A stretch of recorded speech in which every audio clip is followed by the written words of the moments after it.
नमस्कार दोस्तों, हार्दिक स्वागत है आप सभी का फिर से एक बार हमारे चैनल वास्तविक जानकारी पर। दोस्तों, गुरु जी ने देव दीपावली के दिन किए जाने वाले 5 विशेष की जानकारी दी है। सभी उपाय सिर्फ और सिर्फ देव दीपावली के अवसर में किए जाते हैं।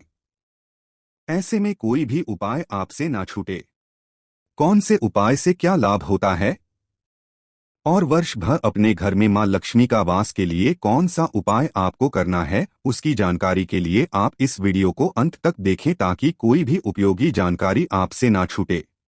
आज 24 नवंबर की कथा में गुरुजी ने कुल 13 उपाय पत्र और उपयोगी जानकारियां दी है। सभी की जानकारी हम आपको इस वीडियो के माध्यम से दे देंगे। अगर किन्हीं कारणवश आपने आज की कथा नहीं सुन पाई है तो पूरी आपको इस छोटे से वीडियो से प्राप्त होने वाला है। कल के वीडियो में हमने आपसे एक प्रश्न किया था, यमराज की माताजी का नाम क्या है? तो इसका सही उत्तर है बी, संज्ञा। और आज की वीडियो का प्रश्न इस प्रकार है, जो आपकी स्क्रीन में भी दिख रहा है, देव दीपावली का पर्व कब मनाया जाता है? आपके ऑप्शन इस प्रकार है, ए कार्तिक चतुर्दशी को, बी कार्तिक पूर्णिमा को, सी देवउठनी एकादशी को। आप इस प्रश्न का उत्तर अभी हमें कमेंट बॉक्स में यदि भेज सकते हैं, हम इस प्रश्न का उत्तर आपको कल के वीडियो में जरूर बता देंगे। बढ़ते हैं आज की कथा की पहली विशेष जानकारी की ओर। कथा शुरू होते ही गुरुजी ने कहा, आपके मोबाइल का बैलेंस कोई भी डाल सकता है, पर आपका पुण्य का जो बैलेंस होता है वह आपको ही डालना पड़ता है। ना शिहोर वाला महाराज डाल सकता है, ना कोई डाल सकता है। अगर आप अच्छा कर्म करेंगे, भगवान की भक्ति करेंगे, सत्य मार्ग में चलेंगे तो आपका पुण्य का बैलेंस बढ़ता चला जाता है। बढ़ते ही आज की कथा की दूसरी विशेष जानकारी की ओर। गुरुजी ने बताया, एक भाई ने आशीष को मैसेज किया कि यह नजारा दादा भाई भूसे ने जो नासिक को दिया है, नजारा 12 वर्ष में जब कुंभ लगता था तब देखने को मिलता था, जो इस शिव महापुराण कथा में देखने को मिल रहा है। बढ़ते हैं आज की कथा की तीसरी विशेष जानकारी की ओर। गुरुजी ने कहा, सुख ढूंढने के लिए हमें दूसरी जगह जाने की आवश्यकता नहीं है, और हम कई जगह जाते हैं और सुख ढूंढने का प्रयास करते हैं। कई माताएं कहती हैं कि मेरे बेटे की शादी हो जाए, मेरी बहू आ जाए, वह मुझे सुख देगी। इसके बाद गुरुजी ने कहा, जिनकी आ गई है आप उनसे पूछना कि वह उन्हें कितना सुख दे रही है। कई माताएं बहनें यह कहती हैं, मेरा घर में मेरा बेटा हो जाए, वह मुझे सुख देगा। इसके बाद गुरुजी ने कहा, जिनके घर में बेटे हैं आप उनसे पूछिए वह उन्हें कितना सुख दे रहे हैं। सुबह कुत्ते की चैन पकड़कर कुत्ते को घुमाना पसंद करते हैं, पर वह अपने माँ बाप को घुमाना पसंद नहीं करते। किस सुख की आप कामना कर रहे हैं कि बड़ा मकान बन जाए, बड़ा घर बन जाए, तब आपको सुख मिलेगा? कपड़े सुखाने जब आप ऊपर जाएंगे तो आप ऊपर नहीं जा पा रहे हैं, बीच में ही आपकी हांफी भर जाए और आप सोचते हैं कि बड़ा घर आपको सुख देने वाला है। इसके बाद जी ने कहा, आप यह सोचते हैं कि आपका परिवार आपको सुख देगा, आपके रिश्ते नाते आपको सुख देंगे, बल्कि ऐसा नहीं है। आपका खुद का शरीर आपको सुख नहीं दे रहा है। कभी पाँव दुखने लगता है, कभी घुटना दुखने लगता है, कभी कोहनी दुखने लगती है, कभी सिर दुखने लगता है, कभी छींक आ जाती है, कभी खांसी आ जाती है, कभी कमर दुखने लगती है। खुद का शरीर जब सुख नहीं दे पा रहा है तो दूसरा हमें क्या खाक सुख देगा? गुरुजी ने कहा, जिसका शरीर सुख दे वही इस जीवन में सुखी है। जिंदगी में अगर आप एक लोटा जल भगवान को अर्पित कर रहे हैं तो वह सुख है। अगर किसी सद्गुरु की वाणी सुन रहे हैं और उसे अपने जीवन में अपना रहे हैं तो वह सुख है। गौ माता की सेवा कर रहे हैं तो वह सुख है। जरूरतमंद की मदद कर रहे हैं तो वह सुख है।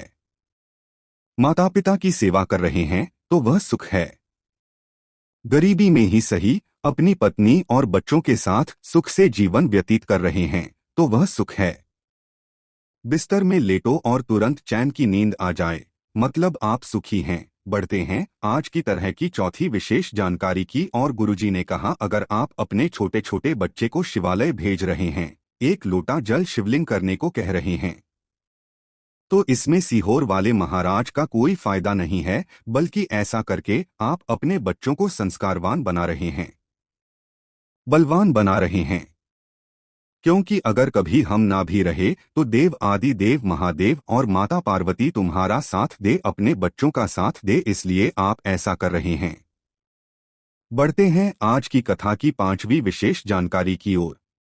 गुरुजी ने कहा, हम तो यह तक कहेंगे अगर आप किसी बीमार व्यक्ति या फिर रोगी व्यक्ति से मिलने जा रहे हैं, अस्पताल में मिलने जा रहे हैं या घर पे मिलने जा रहे हैं या फिर उसे आईसीयू मिलने जा रहे हैं, तो आपको फल फ्रूट लेकर जाएं या ना जाएं वह आपकी इच्छा है।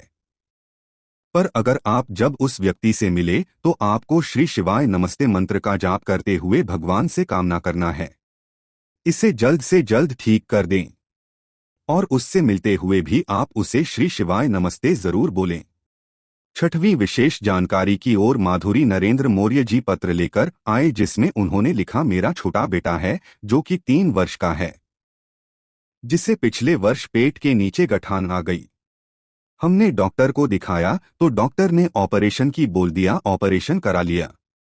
ऑपरेशन होने के बाद वह गठान जांच के लिए मुंबई गई। वो मुंबई से जांच की रिपोर्ट आई तो उसमें कैंसर बता दिया गया। गुरुदेव, कैंसर का ट्रीटमेंट चालू हो गया।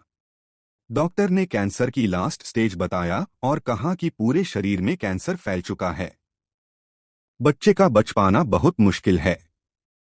गुरुदेव, हमने डॉक्टर की बात मानकर कैंसर की दवा लेकर आ गए।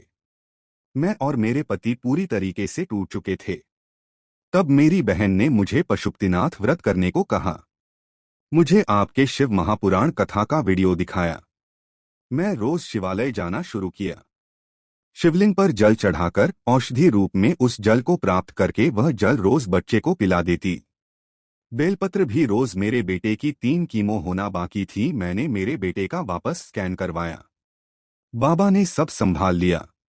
कीमो से पहले डॉक्टर ने स्कैन किया, वो कैंसर नेल आ गया, बच्चा पूरी तरीके से स्वस्थ है। उसी का आभार व्यक्त करने में कथा पंडाल में आई हूँ। बढ़ते हैं आज 7वीं विशेष जानकारी की और गुरुजी ने कहा, बेंतलब का गुस्सा क्या आपको आता है? नहीं ना। जब बेंतलब का क्रोध आपको नहीं आता है तो महादेव को क्यों आएगा? भगवान शंकर किस पे क्रोध करते हैं उनकी बात बताते हुए गुरुजी ने बताया, जो गौ परेशान करता है, जो माता पिता का आदर न करके उनका अपमान करता है। एक छोटी सी कन्या, छोटी सी बच्ची पे अगर कोई गलत दृष्टि डालता है, गलत दृष्टि से देखता है, पर नारी पर स्त्री को जो गलत विचार से देख रहा होता है, छू रहा होता है, ऐसे लोगों पर भगवान शंकर क्रोधित होते हैं। और ऐसे लोगों को भगवान कभी नहीं छोड़ते, उन्हें बर्बाद करके ही रखते हैं। बढ़ते हैं आज की कथा की 8वीं विशेष जानकारी की ओर। गुरुजी ने कहा, अगर कभी आपने सुना है कि सोने के साथ चांदी को नहीं रखा जाता, चांदी सोने को नहीं रखा जाता, तो इस पर गुरुजी ने बताया, तारकासुर के 3 पुत्र थे और इन तीनों पुत्रों ने 3 पुरियों का निर्माण करवाया था, जो कि सोना, चांदी और लोहे की थी, जिसे देवादि देव महादेव ने भस्म किया था। अर्थात जिस डिब्बी में सोना रखा हुआ होता है, उस डिब्बी में अगर आप चांदी रख देते हैं और अगर कोई व्यक्ति पुरुष हो या महिला हो उसे धारण कर लेता है तो उसकी आयु क्षीण होना शुरू हो जाती है। और ऐसे में कई लोग कहते हैं, अच्छा खासा था, उसके साथ ऐसा क्यों हुआ? तो ऐसा भी हो सकता उसने सोना चांदी को एक साथ रखकर उसमें से कोई चीज को धारण किया हो। पांव की बिछड़ी को भी आप सोने की चीज के साथ नहीं रख सकते।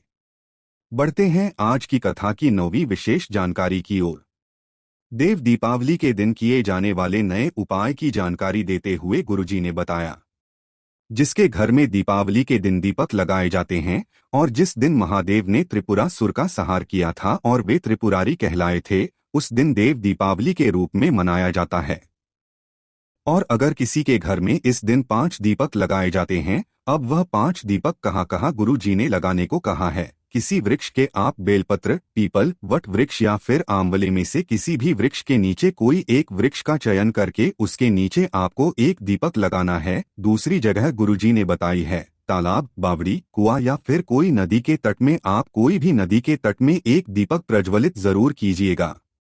तीसरी जगह गुरुजी ने बताई है, तुलसी के किनारे के पास। चौथी जगह गुरुजी ने बताई है, किसी शिव मंदिर की चौखट पर। और 5वीं जगह गुरुजी ने बताई है, अपने घर के बाहर बने हुए चौक पर या फिर रंगोली पर आपको एक दीपक जरूर रखना है।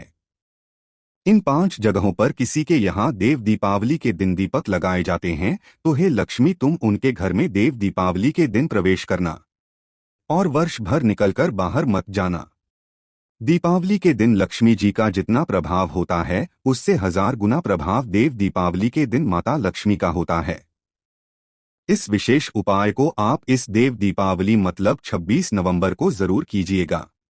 बढ़ते हैं आज की कथा की 10वीं विशेष जानकारी की ओर। देव दीपावली के दिन अगर आप एक पान के पत्ते में थोड़े से शहद की बिंदी लगाकर मतलब थोड़ा सा शहद लगाकर उस भोग माता लक्ष्मी को लगाते हैं, पूजन में अर्पित करते हैं, या फिर आपके पास जो फोटो है उसमें आप सामने अर्पित करते हैं और उसी दिन बेलपत्र में शहद लगाकर भोलेनाथ को अर्पित करते हैं, तो ऐसा करने से आपके जीवन में धन संपदा की वृद्धि देखने को मिलती है। माता लक्ष्मी की विशेष कृपा आपको प्राप्त होती है। यह भी देव दीपावली का अगला विशेष उपाय था। बढ़ते हैं देव दीपावली के दिन किए जाने वाले अगले विशेष उपाय की ओर। आज की कथा की 11वीं विशेष जानकारी। गुरुजी ने 7 पुष्प अपने मटके के पास रखने को है और साथ ही साथ दीपक आपको अपने घर के मटके के पास प्रज्वलित करने को कहा है। ये उपाय की जानकारी हमने आपको कई बार दे दी है, जो कि देव दीपावली का उपाय है। आपको अपने घर के मटके के पास 7 पुष्प जो भोलेनाथ को अर्पित किए जाते हैं, उनको रखना है। सुबह के समय रखना है। इसके बाद 7 दीपक प्रज्वलित करना है। दीपक जब ठंडे हो जाएं तो 7 पुष्प लेकर आपको शिवालय में जाकर शिवलिंग पे अर्पित कर देना है। घर में लक्ष्मी वृद्धि के लिए ऐसी कामना करते हुए अर्पित करते हुए घर में कुबेर भंडार भरने के लिए एक पुष्प को प्राप्त करके उस पुष्प को आपको अपने घर में चालीसा या भगवान की कोई पुस्तिका में रख लेना है। बस इतना ही करना होता है। बढ़ते हैं जानकारी की ओर।